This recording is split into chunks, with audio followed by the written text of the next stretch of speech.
Mastering shadows. Light and shadow are yin and yang. Shadow and light are interconnected, and the interplay between the two helps you craft the mood of your image and helps you sculpt your subject.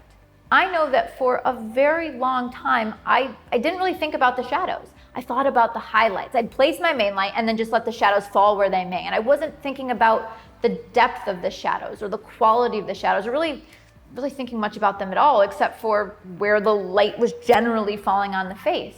I believe now that having a strong command over your shadows in a photograph is one of the things that separates good studio photographers from great studio photographers. The image becomes deeper, it becomes richer, it becomes more dimensional. You have more control when you are purposefully considering your shadows. And if you ever enter something like a print competition, your control over the shadows are going to make or break your final score. They're always looking at the detail in the shadows. We've talked about how the direction of the light and the height of the light can introduce more or less shadow into the scene, but now we're going to talk about a bit more control over those shadows, using reflectors, fill lights, ratios, and more. Instead of just letting the shadows do their thing, we're going to decide what they do and how this affects our photographs. So now let's dive deep into controlling our shadows. There are many different ways that you can control your shadows. You can use another strobe, you can use reflectors, but there are a lot of different things to consider. The type of modifier you use, the distance that you move your reflector, all of these things are going to affect the final result. So we're going to take a look at that now. But before I get into this, know that you can control your shadows without buying expensive or fancy gear. You don't need to own another strobe. And so to begin with, we're going to take a look at the easiest way to control your shadows, which is using reflectors. If you're first building up your studio kit and you don't want to buy reflectors, you can make your own. For example, if you want to have a white reflector, you can use something as simple as a white piece of foam core, which you can get for a couple of dollars at an arts and crafts store. So I actually have that here. And I tend to buy one, they do have smaller ones which will work great, but I tend to buy them a little bit bigger because then if I need something that's a little bit more full body, I can have a larger reflector for illumination. So this I actually have taped.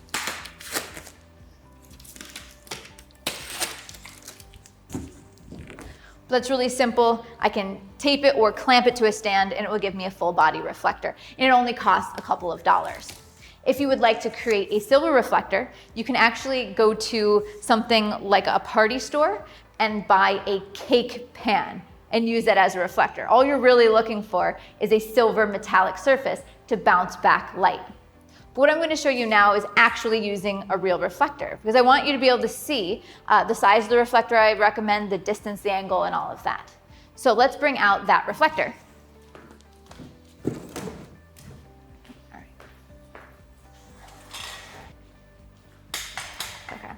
So this is the reflector that I recommend, something around this size. This one is the ProPhoto medium size, but it's approximately 30 to 33 inches. And the reason I recommend this is if you get one of those huge reflectors and you're working in a small space, it's really hard to manage. It's really hard to control. And in a setup I'm going to show you later on, if you have big reflectors, it actually makes it very difficult to create clamshell or beauty box lighting, which we'll talk about in a little bit. Now, reflectors come in all different surfaces. So there's silver and there's white and there's soft silver and there's gold and there's silver gold mix. Like, there's all of these things. But most of the time, and I'm talking like 99% of the time, I use silver or white, which is my recommendation for why you should get a reflector that just has silver and white. You don't need all of the different varieties. People ask me all the time, well, when do I use a gold reflector? When do I use a gold mix? And honestly, I almost never do. If you think of it like this in the studio, you've got your daylight balanced strobes. So if you add a gold reflector, now for some reason your shadows are randomly gold and yellow and it doesn't mix, and it gives you different color temperatures of light in the same scene, and it looks more like a mistake than anything on purpose. So silver and white is the way that you want to go. If you don't have lovely assistants and you are lighting in your studio yourself, I recommend you get something like this. This is a Westcott reflector arm. It's intended for this. So it's got these little adjustments at the bottom. I can simply put my reflector in place and then I've got silver and white easily. So what I'm going to do is I'm going to take a picture before I've added in my reflectors so you can see the differences they make. And the first thing I want to do is compare the qualities of the shadows to silver and white. So let me take something with no reflector at all, just to get my standard shot. So adjust my frame. Perfect. Okay, so nice and dark shadows. Let me bring in my white reflector. Okay. So as I'm controlling my shadows here, when I use white, it fills in the shadows, but softly. If you look, there's a little bit more illumination, but you don't really see a lot of texture to the skin. It opens them up in a gentle way. So for me, if I'm doing a shot and I just want to make sure the shadows aren't quite as dark, I usually use white. When you use silver, silver is stronger and it's more specular. So you're going to see the skin looks a little bit shinier. You'll see a little bit of emphasis in the texture. If I'm going for a shot that I want to look shiny, maybe I'll use silver. But another benefit of silver is if you can't be this close, because white doesn't reflect as much light. It's not as strong. So if I want the white to really fill in the shadows, I've got to bring it in quite close. But maybe I need to be 3 or 4 feet out because it's a larger shot. Then maybe my silver is going to be a better option because it throws the light farther. So let me switch this over to silver now. You're going to see silver is throwing a lot more light and it's a lot more specular. So if you look, it's a little bit shinier, it's a little bit more filled in. Probably my first go-to, if I'm just filling in the shadows on the side, is going to be white. But if I need to, or I need more fill, I need more light, then I'll go silver. So we've talked about how you choose the surface for your reflector. White will be softer, silver is more specular, but silver kicks more light. White doesn't throw quite as much. Now let's take a look at the distance of your reflector and how it fills in the shadows. So I'm going to start with white. Let me flip it around here. And I'm going to start with my reflector a little bit further back. When the reflector is further back, it's going to barely kick any light at all. All right, so if I take a look at this shot, the shadows are still dark, but you see just a tiny bit of fill, a little bit more detail, and you might want to have the reflector further back if your goal is not to eliminate the shadows, but you just want to see some detail so it's not solid black.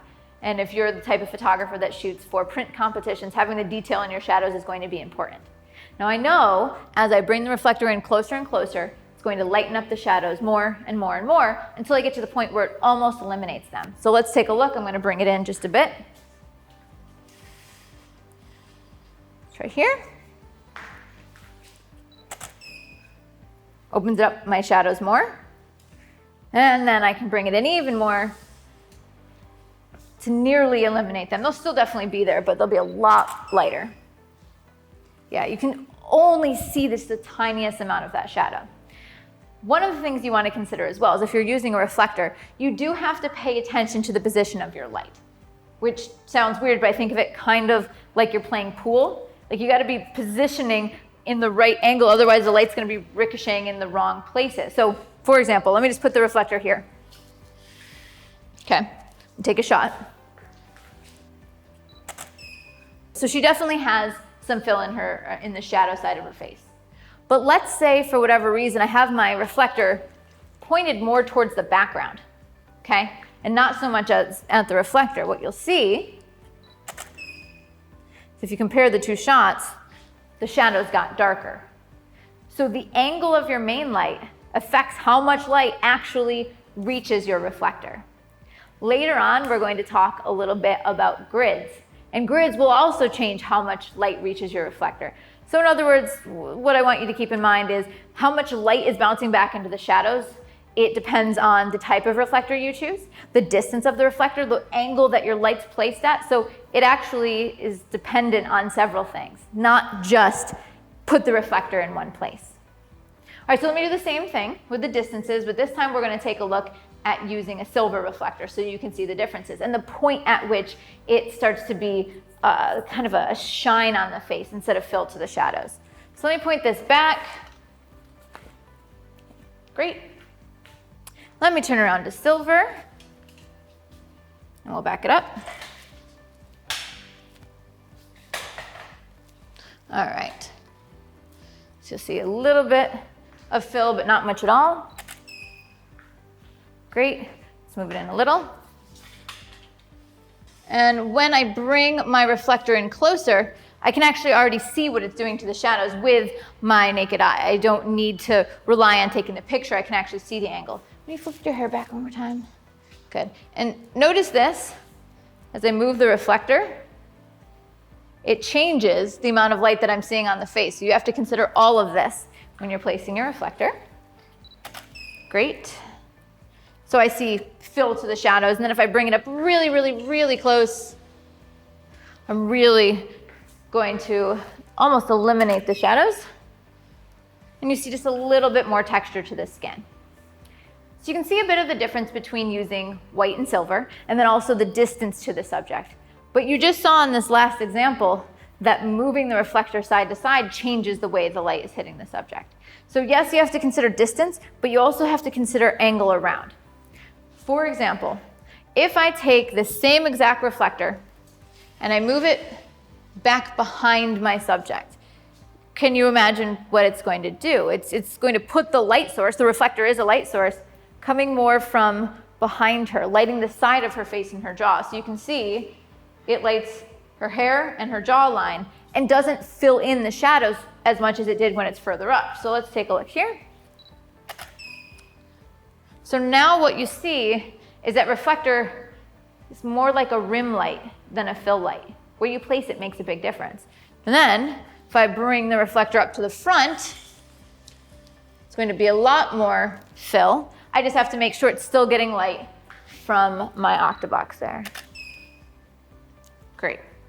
So in other words, distance makes a difference and the angle around. At times, I do want that reflector to act more like a rim light for me. And other times, the separation I'd like is by filling in the shadows.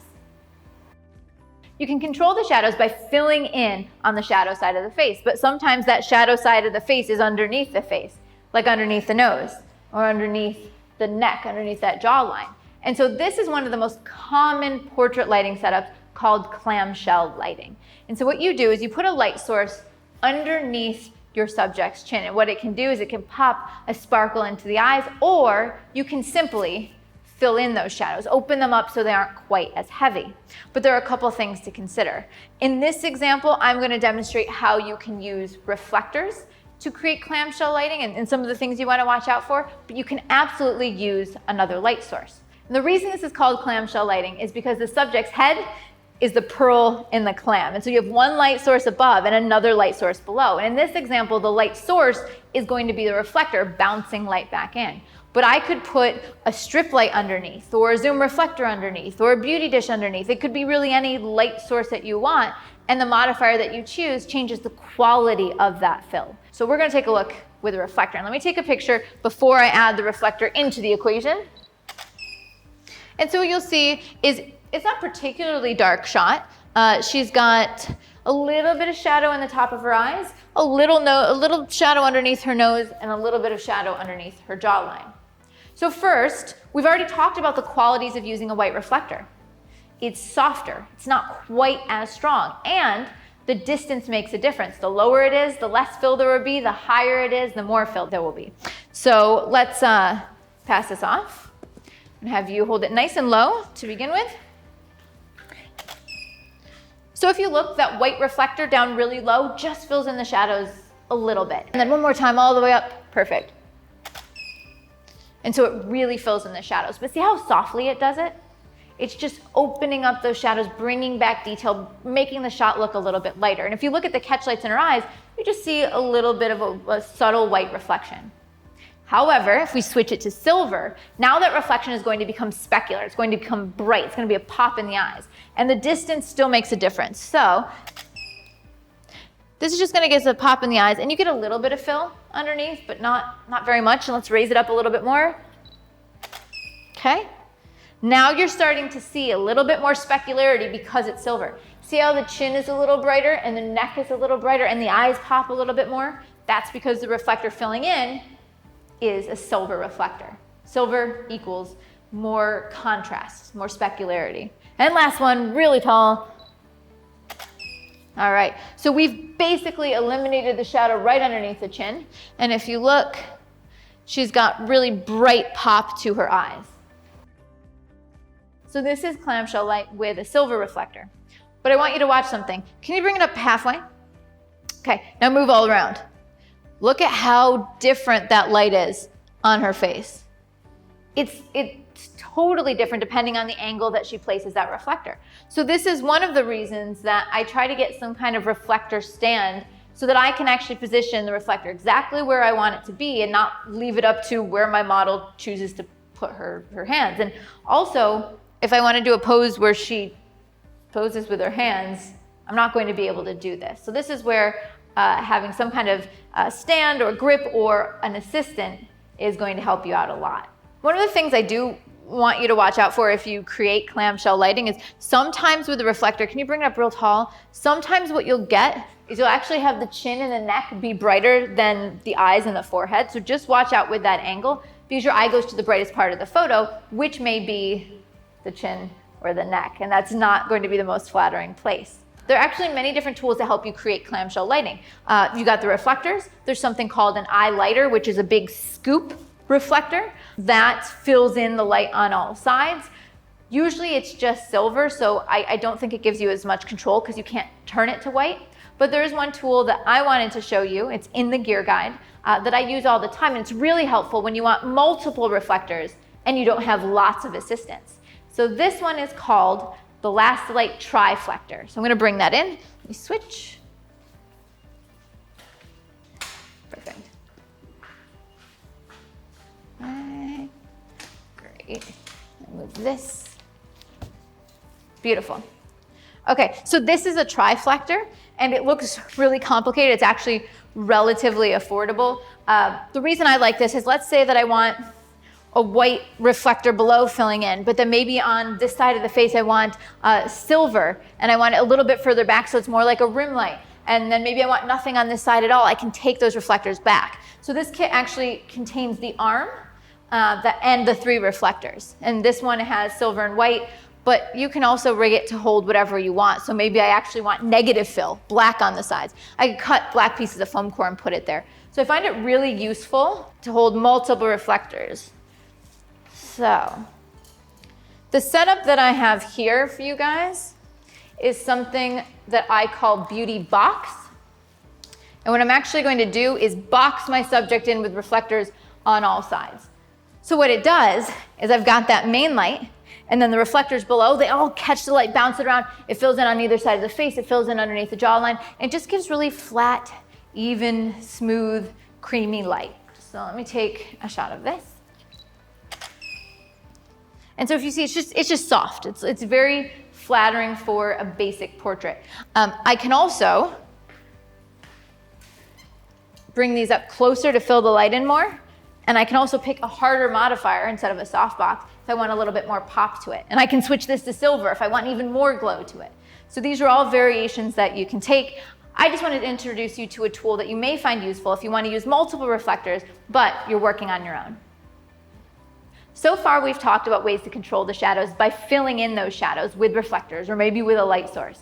But something else you might want to do is actually make the shadows darker. This is a great tool if you want to make a shot more dramatic. Or maybe sometimes I will do this if I want to see a little bit more shadow in the cheekbone and the jawline. This is something called negative fill.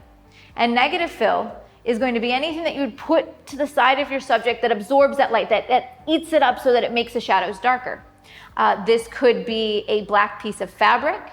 This could be something called a flag. It could even be a black piece of foam core. And the reason you might want to do this is going to be an example like this, like we have here. If you are shooting in a small space, maybe your shooting space is a living room or an extra bedroom, and you've got white walls to the left and white walls to the right, what happens is your main light hits your subject, but it also hits everything else in the room, including the white walls, and it fills in the shadows. And that's exactly what we have going on here. Over on the left-hand side, I have set up something called a V-flat. A V-flat is a large piece of white foam core, and I use it all the time to fill in the shadows when I'm taking an image that is going to be full length, but I just want to open them up softly. Well, using a V-flat fills in the shadows, but it's actually the exact same thing as if I had a white wall to the left of the frame.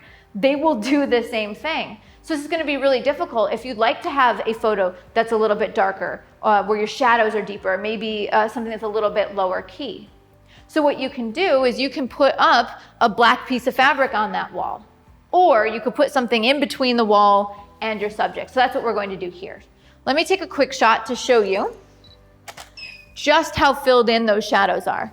There's definitely still shadows on the left-hand side of the face, but you see a lot of detail there because the light is bouncing off of our wall. So this is an instance when I bring in my negative fill. So what I'm going to do is I put the fill in between my subject and the wall, and the closer I bring it, the darker the shadows will be, but I'm just going to put it just out of frame. And now you'll see that the shadows are nice and dark. So although usually when you think about shadows, you're thinking about filling them in, making them lighter, bringing back detail, sometimes you're actually trying to do the opposite.